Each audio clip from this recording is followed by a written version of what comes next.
मीरा देवी अभी कुछ दिनों पहले अपने 3 बेटों की शादी की थी। मीरा की बड़ी बहू शीतल और छोटी बहू रानी गोरी और बहुत ही सुंदर थी, जबकि बीच वाली बहू सीमा बहुत ही काली और बदसूरत थी। मीरा अपने सीमा बहू के बदसूरती के कारण हर वक्त ताना और अनाप शनाप सुनाती रहती थी। ऐसे ही एक दिन बारिश का मौसम था। अरे ओ काली देवरानी, देख तो मौसम कितने सुहावना है। जा जल्दी से किचन में और मेरे लिए कुछ अच्छा सा बनाकर ला, और मेरे लिए चाय और गर्मा गर्म पकौड़े बनाकर ला। मगर जेठानी जी और देवरानी जी, पकौड़े और चाय बनाने के लिए सामान नहीं है घर में। तभी उतने में उनकी सासू माँ भी वहाँ आ जाती है। क्या कहा तूने?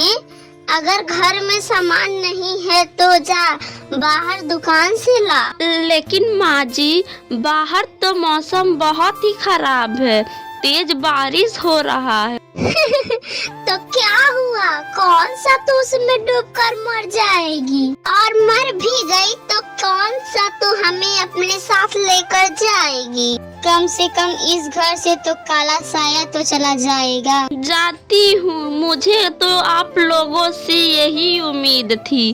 कौन सा मैं आप लोगों की अपनी हूँ। इतना कहकर सीमा दुकान से सामान लेने चली जाती है।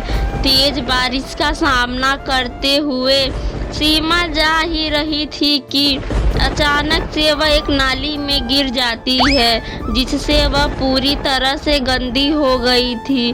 बेचारी सीमा जैसे तैसे करके अपने घर पहुंचती है।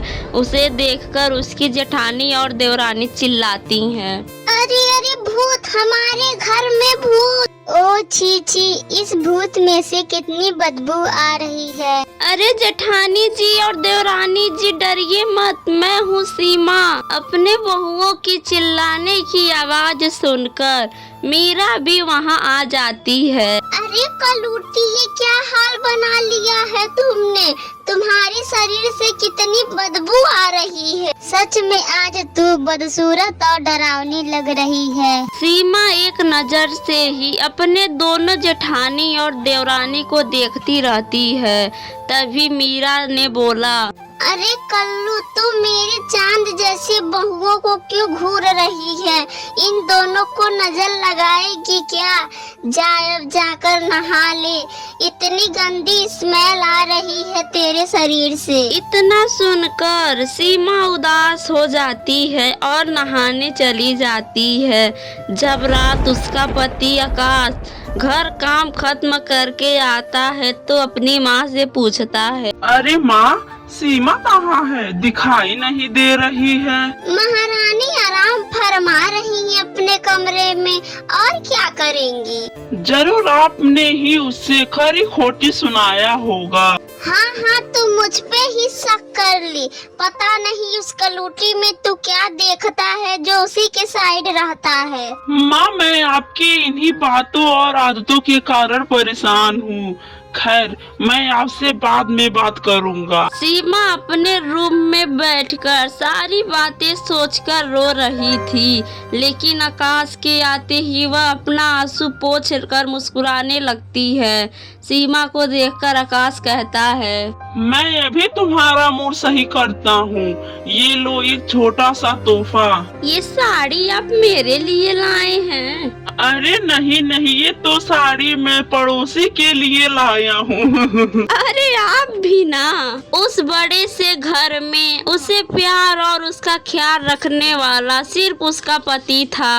मीरा की बड़ी बहू और छोटी बहू गोरी और बहुत ही सुंदर थी, जिससे वह उन्हीं से प्यार करती थी, जबकि सीमा को अपने रंग रूप और बदसूरती के कारण उसे अक्सर गाली और ताना सुनने पड़ते थे। ऐसे ही एक दिन मेरे हाथ! क्या हुआ छोटी बहू? माँ जी, खाना बनाते वक्त मेरा हाथ जल गया। गया और दर्द हो रहा है। माँ जी अब मैं खाना कैसे बनाऊं? बहू तू तो वैसे ही इतनी कोमल और नाजुक है और ऊपर से तूने अपना हाथ भी जला लिया। क्या जरूरत थी खाना बनाने की? तू यहीं रुक। सीमा, ओ सीमा, अरे कलूटी मर गई क्या? अपनी सास की आवाज सुनकर सीमा बाहर आती है। जी माँ जी, आपने मुझे बुलाया?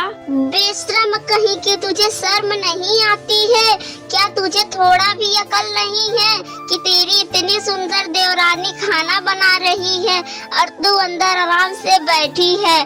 देख तो बेचारी का हाथ भी जल गया। जाकर खाना बना ले। सीमा रसोई घर में जाकर खाना बनाने लगती है। तभी बाहर तेज आंधी तूफान शुरू हो जाती है। अरे मैंने तो छत पर सूखने के लिए अपनी चादर डाली थी, सारी गीली हो गई होंगी। सीमा जल्दी जल्दी छत पर जाती है, अपने चादर उतार कर ले आती है, जिससे वह खुद पूरी तरह गीली हो जाती है। अरे ओ कलूटी, कहाँ घूम रही है?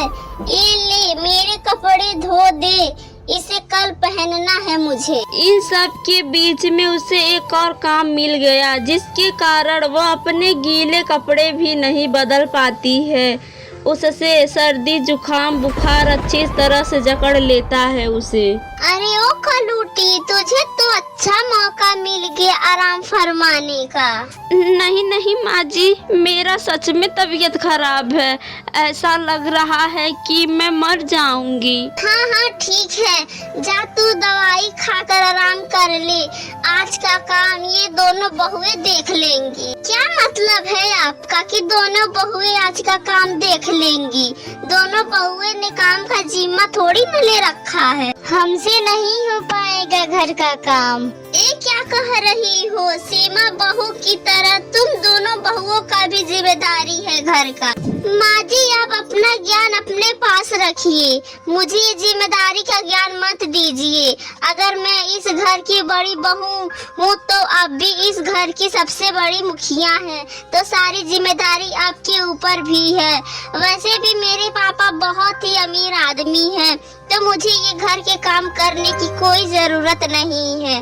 वैसे भी मेरे पास पैसे की कोई कमी नहीं है और बारिश का सुहावना मौसम मैं खराब नहीं करूंगी। बाहर कितना अच्छा मौसम है और आप चाहती हैं कि मैं घर के कामकाज करूं, हमसे नहीं हो पाएगा। मैं तो जा रही हूँ बाहर खाना खाने। आज रात मैं और मेरा पति बाहर ही रात बिताएंगे। इतना कहकर शीतल और रानी वहाँ से चली जाती हैं, जिसके बाद मीरा को घर का सारा काम करना पड़ता है। तब उसे अपनी काली बहू की कीमत समझ में आती है। मीरा अपने काली बहू सीमा के पास गई और उससे माफी मांगने लगी। सीमा बहू मुझे माफ कर दे, मुझसे बहुत बड़ी गलती हो गई। मैंने तेरे रंग को लेकर कितना कुछ कहा, तेरे रंग के कारण तेरी अहमियत भी नहीं समझ पाई मैं, लेकिन आज मुझे तेरी अहमियत समझ में आ गई है और मैं अपने गलती पर पछता रही हूँ। मुझे माफ कर दे। सीमा भी कुछ कहती कि उससे पहले आकाश बोल पड़ता। मैं जानता था माँ, एक ना एक दिन आपको सीमा की अहमियत जरूर समझ में आएगी। बुराई अच्छाई को ज्यादा देर तक हरा नहीं सकती। आज तो आपको समझ में आ ही गया होगा कि दोनों बहुओं का असली चेहरा आपके सामने आ ही गया। अपने बेटे की बात सुनकर मीरा की आंख खुल गई। तब से वह सीमा को ज्यादा प्यार और सम्मान देने लगी, जिसे देखकर उसकी दोनों बहुएं जलने लगी और वह दोनों बहुएं कुछ दिनों बाद अपने पति के साथ अलग अलग शहर में शिफ्ट हो गए। तब वही आकाश और सीमा मीरा के साथ खुशी खुशी जीवन बिताने लगे।